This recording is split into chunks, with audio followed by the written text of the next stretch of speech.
Assalamualaikum warahmatullahi wabarakatuh. Salam sejahtera bagi kita semua.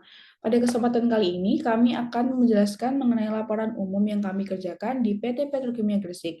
Izinkan kami memperkenalkan diri terlebih dahulu. Saya sendiri, Marta Dinisarela, dan rekan saya, Aprilia Dwi Susanti. Dengan pembimbing lapangan, Bapak Aditya Sigit Prasetya, dengan dosen pembimbing kami, Profesor Widayat. Adapun agenda pembahasan diawali dengan profil perusahaan PT Petrokimia Gresik, kemudian uraian proses yang dikhususkan pada pembuatan amonia di produksi 1B, dan terakhir mengenai utilitas yang terdapat di PT Petrokimia Gresik 1B. PT Petrokimia Gresik merupakan salah satu perusahaan terbesar pupuk di Indonesia berbentuk badan usaha milik negara atau BUMN.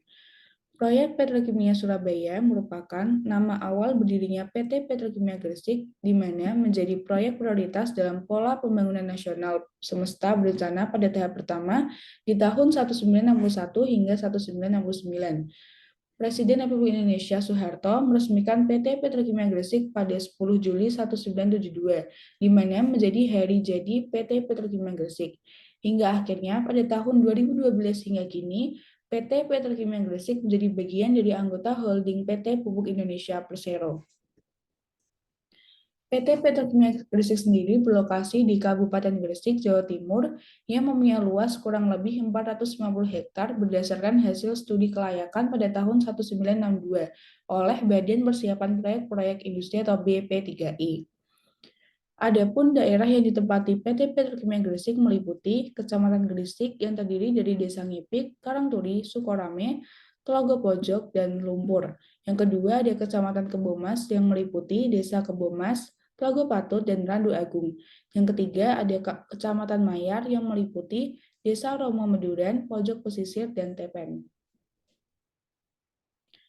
PT Petrokimia Gresik sendiri mempunyai sejumlah sarana penunjang demi lancarnya kelangsungan proses produksi. Yang pertama, mempunyai dermaga yang digunakan untuk aktivitas bongkar muat. Di sini, kapal yang dapat bersandar di dermaga yakni kapal dengan bobot 40.000 DWT sebanyak 3 buah dan 5 kapal bobot 10.000 DWT.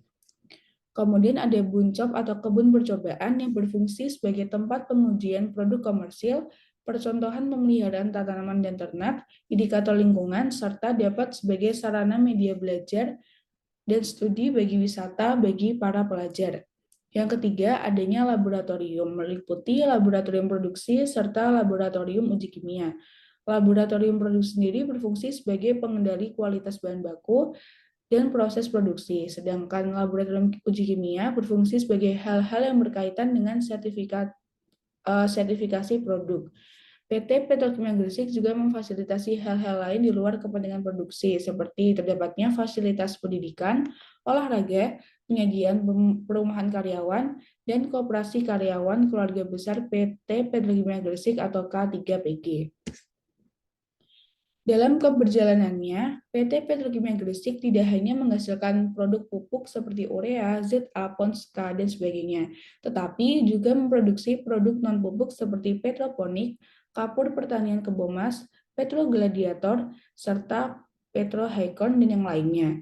Selain itu, hasil samping proses produksi seperti amonia, semen retarder, asam sulfat, dan yang lainnya juga dimanfaatkan sebagai proses di PT Petrokimia Gresik. PT Petrokimia Gresik mempunyai sejumlah unit produksi. Ada 3. Yang pertama ada kompartemen pabrik 1 yang meliputi Departemen Produksi 1A yang menghasilkan produk amonia, pupuk ZA1, dan pupuk ZA3. Sedangkan Departemen Produksi 1B menghasilkan amonia dengan proses KBR dari gas alam, serta pupuk urea dari amoniak cair dan gas karbon dioksida. Sedangkan kompartemen pabrik 2 meliputi Departemen Produksi 2A yang menghasilkan pupuk Ponska 1, pupuk Ponska 2 dan 3, serta pupuk fosfat 1 dan 2. Sedangkan Departemen Produksi 2B meliputi pupuk Ponska 4, pupuk NPK 1, 2, dan 3, serta pupuk ZK 1 atau 2. Sedangkan kompartemen pabrik 3 meliputi Departemen Produksi 3A yang menghasilkan produk asam fosfat, asam sulfat 1 atau 2, semen retarder, aluminium fluorida, ZA2. Sedangkan Departemen Produksi 3B menghasilkan asam fosfat 3, asam sulfat 2, serta purified gypsum. Kemudian dilanjut mengenai deskripsi proses. Departemen Produksi 1B merupakan salah satu unit pabrik di PT Petrokimia Gresik, tepatnya pada unit produksi amonia dengan kapasitas 660.000 ton per tahun. Bahan baku yang digunakan adalah gas alam yang diperoleh dari East Java Gas Pipeline dan udara sebagai sumber nitrogen. Berikut adalah alur secara garis besar pembuatan amonia dengan proses KBR. Bahan baku amonia adalah natural gas atau gas alam yang diperoleh melalui East Java Gas Pipeline serta udara dengan komposisi nitrogen sebanyak 78% mol dan oksigen 20% mol serta yang lainnya 0,969% mol. Proses pembuatan amonia diawali dengan pembuatan gas sintesis yang meliputi pertama adalah proses desulfurisasi. Desulfurisasi merupakan unit proses untuk mengurangi kandungan sulfur yang terkandung dalam umpan gas alam. Sulfur pada gas alam itu mengandung 25 ppm. Diharapkan pada produk desulfurisasi itu kandungan gas alam hanya mengandung 0,1 ppm sulfur. Sulfur itu harus dihilangkan karena dapat merusak permukaan katalis pada reformer dan konverter karena akan menyumbat pori-pori pada katalis. Yang kedua adalah primary reformer. Pada primary reformer itu terjadi pembakaran akibat adanya 288 radian tap dengan katalis nikel yang dipanaskan pada 98 burner menghasilkan suhu 716 derajat Celcius. Pada proses ini, kenaikan rasio steam yang diumpankan akan mengaruhi penurunan tekanan parsial metana dan menaikkan hasil H2. Next. Kemudian ada secondary reformer, di mana pada secondary reformer ini dilakukan reaksi gas keluaran primary reformer dengan oksigen ke dalam fixed bed reaktor berisikan katalis nikel. Secondary reformer sendiri merupakan suatu bejana tekan yang dilapisi batu tahan api dan dilengkapi dengan jaket water, di mana terdiri dari dua bagian. Yang pertama adalah combustion zone, yaitu tempat reaksi pembakaran. Bagian kedua adalah reaction zone berupa packet bed berisi katalis nikel. Yang terakhir yaitu ada CO safe converter. Terjadi pengurangan kandungan CO dengan mengubahnya menjadi karbon dioksida karena dapat mengganggu reaksi amonia converter. Terdiri dari dua tahapan. Yang pertama adalah high temperature safe converter, yaitu reaksi dengan suhu yang tinggi pada suhu 428 derajat Celcius untuk mengurangi kadar CO menjadi 3,16%. Kemudian ada low temperature safe converter. Prinsipnya sama dengan high temperature safe converter, hanya saja menggunakan suhu yang lebih rendah, yaitu 205 derajat Celcius untuk menghasilkan CO dengan kadar 0,27%. Baik, tahap selanjutnya ada pemurnian gas sintesis yang terbagi menjadi 5 tahapan proses.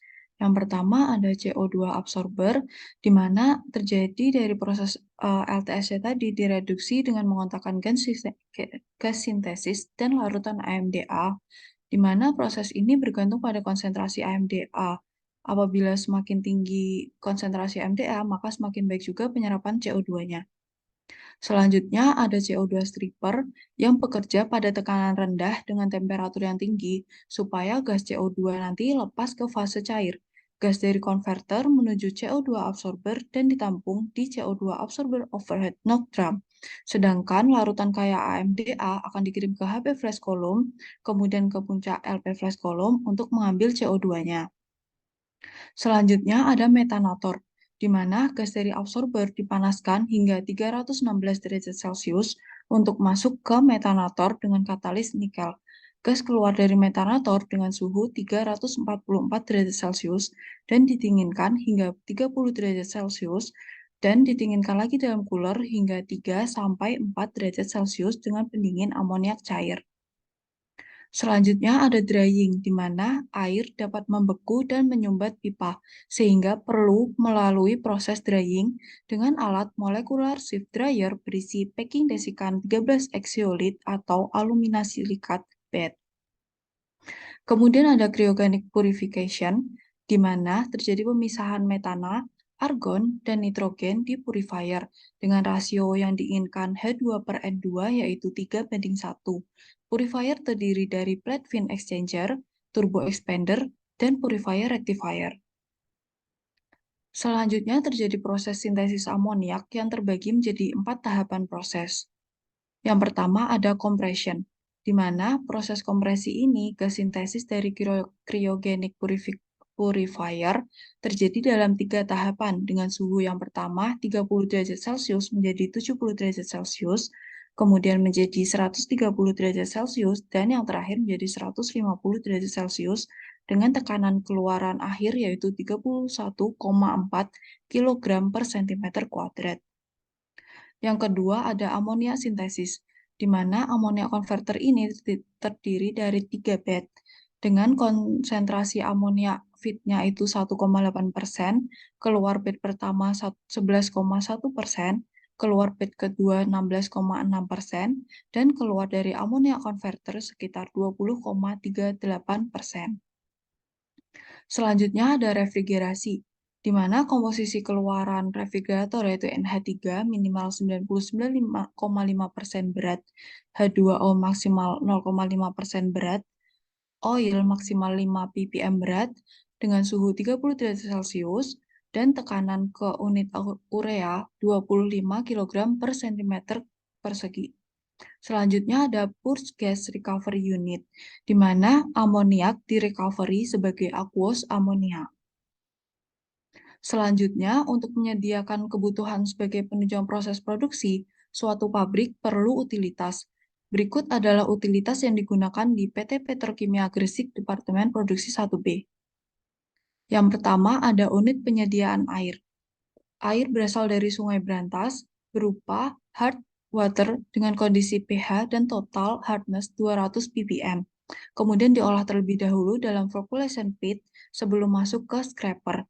Selanjutnya ada air dari Bengawan Solo yang dialirkan menuju settling point untuk mengendapkan partikel ukuran lebih dari 200 mikron. Selanjutnya ada unit pengolahan air.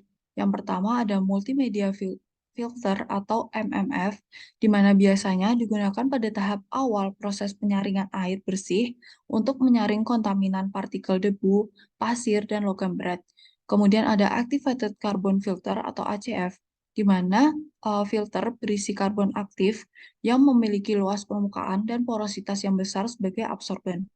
Kemudian ada ultrafiltration, adalah membran filtrasi untuk memisahkan komponen makromolekul berukuran 0,01 sampai 0,1 mikromolekul dengan air. Kemudian ada reverse osmosis, adalah proses pemurnian menggunakan tekanan tinggi untuk mendorong air melewati membran semi-permeable.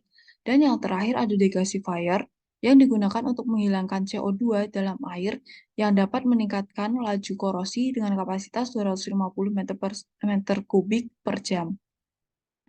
Selanjutnya ada sistem air pendingin, yaitu ada ammonia cooling water system, di mana air dari unit amonia dialirkan ke atas cooling tower dengan aliran 20.000 ton per jam, dengan suhu 41 derajat Celcius. Air akan didistribusikan lewat filter dan dikontakkan dengan udara untuk perpindahan panas konveksi. Kemudian ada urea cooling water system, di mana air dari unit urea 8.500 ton per jam dengan suhu 41 derajat Celcius dialirkan ke atas cooling tower. Air lewat filter dengan menggunakan 4 buah fan. Selanjutnya ada penyediaan tenaga listrik. Ya, yang pertama ada pupuk Indonesia Utilitas dengan total listrik yang diproduksi itu sekitar 56 MW. Kemudian ada UPS dengan kapasitas operasi normal 33 MW dan output 11,6 kV. Dan yang terakhir ada PLN yang akan secara langsung aktif apabila pupuk Indonesia Utilitas dan UPS mati. Selanjutnya ada instrumen R dan plane R, di mana instrumen R adalah udara yang diambil dari lingkungan dengan dihisap dan disaring, sehingga terpisah dari partikel. Udara dikompresi mencapai tekanan 8,5 kg per cm persegi dan dialirkan menuju sistem pressure swing absorber dan instrumen R system.